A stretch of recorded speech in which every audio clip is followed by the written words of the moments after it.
बहुत समय पहले की बात है। एक गांव में एक साधु रहते थे। वह साधु बहुत ही धार्मिक और तपस्वी थे। साधु का एक ही उद्देश्य था, भगवान से साक्षात्कार करना। दिन रात वह तपस्या और ध्यान में लीन रहते थे।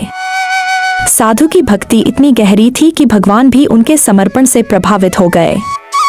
एक दिन भगवान ने साधु की परीक्षा लेने का निर्णय किया। वह एक बूढ़े व्यक्ति का रूप धारण कर साधु के पास आए। बूढ़े व्यक्ति ने साधु से कहा, हे साधु महाराज, मुझे भूख लगी है। क्या आप मुझे कुछ भोजन दे सकते हैं? साधु तपस्या में इतने लीन थे कि उन्होंने उस बूढ़े व्यक्ति को अनदेखा कर दिया और कहा, मैं भगवान से मिलने की तपस्या कर रहा हूँ। मुझे तुम्हारे जैसे सामान्य लोगों के लिए समय नहीं है। बूढ़ा व्यक्ति निराश हो गया, लेकिन उसने फिर से साधु से विनती की।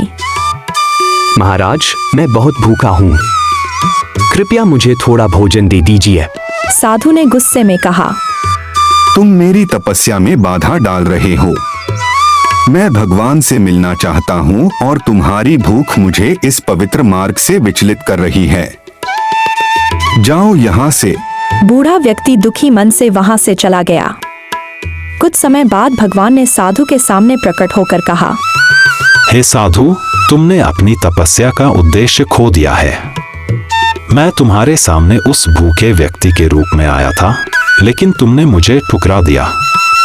याद रखो, सच्ची भक्ति का मतलब सिर्फ ध्यान और तपस्या नहीं है, बल्कि दूसरों की सेवा और मदद भी है। साधु को अपनी गलती का एहसास हुआ।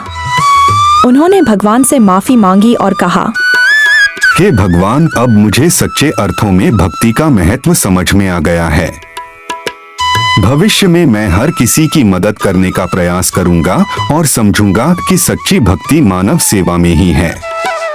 भगवान ने साधु को आशीर्वाद दिया और कहा, सच्ची भक्ति वही है जिसमें मनुष्य दूसरों की सेवा को अपने ध्यान और तपस्या का हिस्सा मानता है।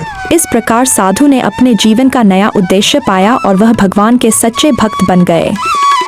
सीख: सच्ची भक्ति भगवान की पूजा के साथ साथ दूसरों की सेवा में भी निहित होती है।